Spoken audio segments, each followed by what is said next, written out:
ஒரு நெய் தீபம் ஏற்றிக்கோங்க. அப்போ எப்படி அவரை வழிபாடு பண்ணணும், ஆத்மார்த்தமாக வேண்டிக்கிட்டு அந்த தண்ணியை மட்டும் நீங்கள் குடிங்க. அனாதிநாத சித்தர் மூலியமாக செய்து கொடுக்கும். ஒளி ரூபமாக தான் பழைய பேருக்கு காட்சி கொடுப்பாரு.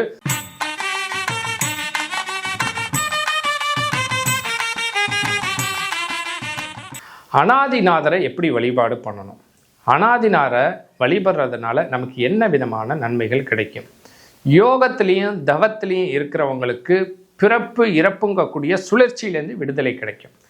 அது மட்டும் இல்லாது இந்த மாய உலகத்தில் பொருளுக்காகவும் பொன்னிற்காகவும் நம்மளுடைய தேவைகளுக்காகவும் நம்ம ஓடிக்கிட்டு இருக்கோம். அப்பேற்பட்ட தேவைகளையும் அவர் உங்களுக்கு பூர்த்தி செய்து கொடுப்பார். எப்படி அப்படிங்கும்போது பொதுவாக எல்லாத்துக்குமே தெரியும் பிரம்ம முகூர்த்த நேரம். பிரம்ம முகூர்த்தங்கக்கூடிய காலையில் 4:30 மணிலேருந்து 6 மணிக்குள்ள ஒரு நெய் தீபம் ஏற்றிக்கோங்க. நெய் தீபம் ஏற்றி வைத்துக்கொண்டு கிழக்கு நோக்கி தீபத்தையும் வடக்கு நோக்கி நம்ம உட்கார்ந்தும் இருக்கணும். அப்போ எப்படி அவரை வழிபாடு பண்ணணும், அவரை எப்படி வழிபாடு பண்ணால் நம்ம காரியங்கள்லாம் சித்திக்கும் அப்படிங்கிறதுக்கான ஒரு சூட்சம ரகசியத்தை தான் நான் சொல்ல போகிறேன். அதோட ஒரு மந்திரத்தையும் இப்போ சொல்லி கொடுக்க போகிறேன். உங்களுடைய கைகளில் சின் அப்படிங்கக்கூடிய ஞான முத்திரை அல்லது ஆதி முத்திரையை நீங்கள் வச்சுக்கோங்க. வச்சுக்கிட்டு நான் சொல்வது போல இந்த மந்திரத்தை மட்டும் நீங்கள் ஒரு 27 முறை நீங்கள் தினமும் சொன்னால் மட்டும் போதும். நீங்கள் வேறு எதுவுமே செய்யலை. நீங்கள் அந்த மந்திரத்தை சொல்லும்போது நீங்கள் பக்கத்தில் ஒரு பித்தளை சொம்புலையோ அல்லது ஏதோ ஒரு டம்ளரில் ஒரு தண்ணி வச்சுக்கோங்க. அந்த தண்ணியை நீங்கள் இந்த மந்திர ஜபத்தை முடிச்சுட்டு நீங்கள் என்ன பிரார்த்தனை வச்சுருக்கீங்களோ அந்த பிரார்த்தனையை ஆத்மார்த்தமாக வேண்டிக்கிட்டு அந்த தண்ணியை மட்டும் நீங்கள் குடிங்க. எனக்கு உடம்பு சரியில்லை, எனக்கு தொழில் சரியில்லை, எங்கள் வீடு நெகட்டிவாகவே இருக்குது, நான் என்ன செஞ்சாலும் வெற்றி அடைய மாட்டேங்குதுங்கிறவங்க அந்த தண்ணியால் கைகால் முகத்தை கழுவிட்டு கொஞ்சம் குடிக்கலாம். இல்லை கைகால் கழுவிட்டு வீட்டுக்குள்ளே கொஞ்சம் தெளிக்கலாம். இல்லை எனக்கு ஆஃபீஸில் தொழில் சரியாக போக மாட்டேங்குதுன்னா அந்த நிறுவனங்களில் அந்த தண்ணியை கொண்டு போய் தெளிக்கலாம். இல்லை உடம்பு முடியாதவர்கள் அந்த தண்ணியை குடிக்கலாம். இது போல் அந்த தண்ணி மிகவும் சக்தி வாய்ந்த ஒரு நீராக மாறும்.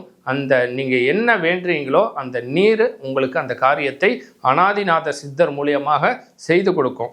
அப்படின்னா எப்படி அதை நம்ம செய்யணுங்கிறத இப்போ பார்ப்போம். நான் ஆரம்பத்தில் சொன்னது போல் கைகளை ஜின் முத்திரை அல்லது ஆதி முத்திரையில் வச்சுக்கிட்டு கிழக்கு நோக்கி தீபத்தை ஏற்றுங்க. நீங்கள் வடக்கு திசை பார்த்து உட்காந்துக்கிட்டு மெதுவாக உங்களுடைய சுவாசத்தை மேல் நோக்கி எழுப்பணும். அப்படியே சுவாசத்தை எழுப்பி உங்களுடைய கவனத்தை அனாதிநாதரை நினச்சிக்கோங்க. உங்களுடைய பிருவ மத்தியில் ஒரு தீபம் எரிவது போல், ஒரு தீப ஒளி போல். ஏன்னா அவர் ஒளி ரூபமாக தான் பழைய பேருக்கு காட்சி கொடுப்பாரு. அதனால தான் அவரை ஜோதி ரூபத்தில் உங்களுடைய ஆக்ஞாங்கக்கூடிய பிருவ மத்தியில் கவனத்தை செலுத்தி அந்த உருவத்தில் அவரை நினச்சிக்கோங்க. நினச்சிட்டு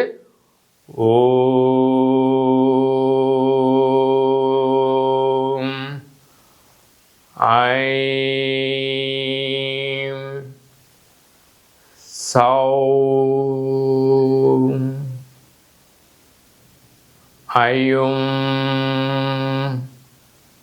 கிளியும்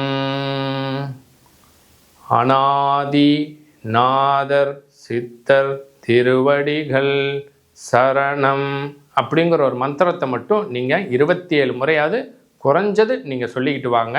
இந்த மந்திரத்தை நீங்கள் சொல்ல சொல்ல அதிகபட்சம் 21 நாளிலேருந்து 30 நாளுக்குள்ளே உங்கள் வாழ்க்கையில் நிறைய மாற்றங்களை நீங்கள் உணர முடியும், அனுபவிக்க முடியும். முயற்சி செய்து பாருங்கள். அனாதிநாத சித்தர் உங்கள் கூட இருந்து உங்கள் வாழ்க்கையில் எல்லா காரியங்கள்லையும் வெற்றியை கொடுப்பாரு. நியாயமான கோரிக்கை, நியாயமான விஷயங்களுக்கு மட்டும் இதை பயன்படுத்துங்க. கண்டிப்பாக வெற்றி உண்டாகும்.